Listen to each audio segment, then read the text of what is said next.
আরেকজন এভাবে 7 জন শত্রুকে পরাস্ত করলেন। যে মানুষটিকে একদিন তুচ্ছ বলা হয়েছিল, আজ সে ছিল ময়দানের বীর। কখনো কি এমন হয়েছে মানুষ আপনাকে অবহেলা করেছে, আপনাকে তুচ্ছ করেছে?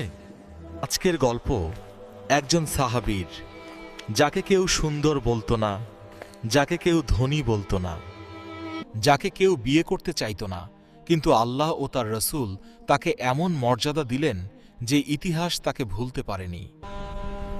মদিনার নীরব বিকেলে এক মানুষ দাঁড়িয়েছিলেন একা। না তিনি ধনী ছিলেন, না তিনি ছিলেন সুদর্শন, কিন্তু তার হৃদয় ছিল ঈমানে পূর্ণ। আর সেই মানুষটিকেই একদিন ডাকা হলো। একদিন রসূল সাল্লাল্লাহু আলাইহি ওয়াসাল্লাম তাকে কাছে ডাকলেন। কণ্ঠে ছিল স্নেহ, ভাষায় ছিল দয়া। হে জুলাইবিব, তুমি কি বিয়ে করবে না? ইয়া রাসূলুল্লাহ, আমাকে কে বিয়ে করবে? আমি তো সমাজে তুচ্ছ। রাসূলুল্লাহ গেলেন এক আনসার সাহাবীর বাড়িতে। তার কন্যা ছিল সুন্দর, ধার্মিক, সম্মানিত, আর সেই ঘরেই দেওয়া হলো প্রস্তাব। জুলাইবিব, তারা অবাক হয়ে গেলেন, এ কেমন প্রস্তাব? একজন সাধারণ মানুষ, যার নেই ধন, নেই সামাজিক মর্যাদা, কিন্তু সেই মেয়ে সব শুনে বললেন, আপনারা কি রাসূলুল্লাহর সিদ্ধান্ত প্রত্যাখ্যান করবেন?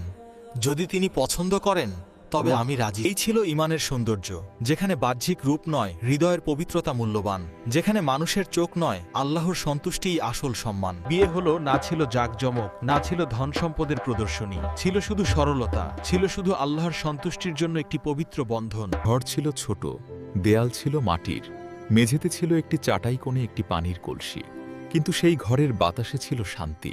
ছিল। তারা একে অপরকে ভালোবাসতেন, কারণ তাদের ভালোবাসা ছিল আল্লাহর জন্য। তারা একসাথে সালাত আদায় করতেন। তারা এক অপরকে ভালোবাসতেন, কারণ তাদের ভালোবাসা ছিল আল্লাহর জন্য। তারা একসাথে সালাত আদায় করতেন, একসাথে দোয়া করতেন। এই ছিল তাদের সুখ। তারা আল্লাহকে ভালোবাসতেন, রাসূল আল্লাহকে ভালোবাসতেন। তাদের ঘরে ধন ছিল না, কিন্তু ঈমান ছিল অমূল্য সম্পদ। কিন্তু পৃথিবীর সুখ চিরস্থায়ী নয়। এই শান্ত দিনগুলো বেশি দিন স্থায়ী হলো না। একদিন ডাক এলো আল্লাহর পথে, সংগ্রামের ডাক। এক ঘর ভরা শান্তি এখন দাঁড়াবে পরীক্ষার সামনে। একদিন মদিনার আকাশে ভেসে এলো যুদ্ধের আহ্বান, ঈমানের পরীক্ষা, সাহসের পরীক্ষা, আল্লাহের পথে দাঁড়াবার ডাক। ইয়া রাসূলুল্লাহ, আমিও যাব। এক সময় যাকে সমাজ তুচ্ছ করেছিল, আজ সে দাঁড়িয়ে আছে ঈমানের সম্মুখ সারিতে। যুদ্ধ শুরু হলো। তলোয়ারের ঝনঝন শব্দে কেঁপে উঠল মরুভূমি। তিনি পিছিয়ে যাননি। একজন শত্রু সামনে এলো, তিনি পরাস্ত করলেন।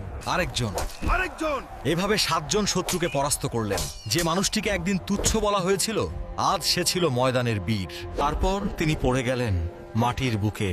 রক্তাক্ত নয় শুধু, বরং সম্মানের চাদরে আচ্ছাদিত।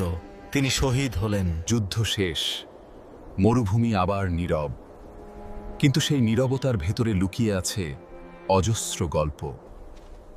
তোমরা কি কাউকে খুঁজছো?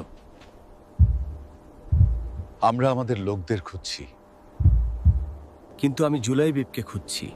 সবার মাঝে যাকে কেউ খুঁজতো না, আজ তাকে খুঁজছেন আল্লাহর রসূল সাল্লাল্লাহু আলাইহি ওয়াসাল্লাম। শেষে তাকে পাওয়া গেল 7 জন শত্রুর মাঝে। তিনি পড়ে আছেন, একজন তুচ্ছ মানুষ, আজ শহীদের মর্যাদায়। তাকে তুলে নেওয়া হলো অত্যন্ত ভালোবাসায়, অত্যন্ত সম্মানে। সে আমার আর আমি তার। যুদ্ধ শেষ হলো, মদিনায় ফিরল সাহাবীরা, কিন্তু কিছু ঘরে ফিরল সংবাদ, শহীদের সংবাদ।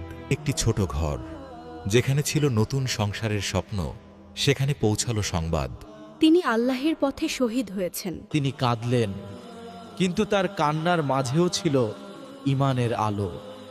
আল্লাহ তাকে কবুল করেছেন। বর্ণনায় আছে, পরবর্তীতে সেই নারী মদিনার সর্বোচ্চ ধনী নারীদের একজন হন।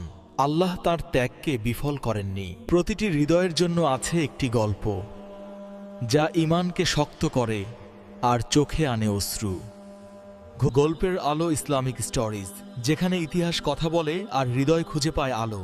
সাবস্ক্রাইব করুন আর যুক্ত হন আলোর এই সফরে।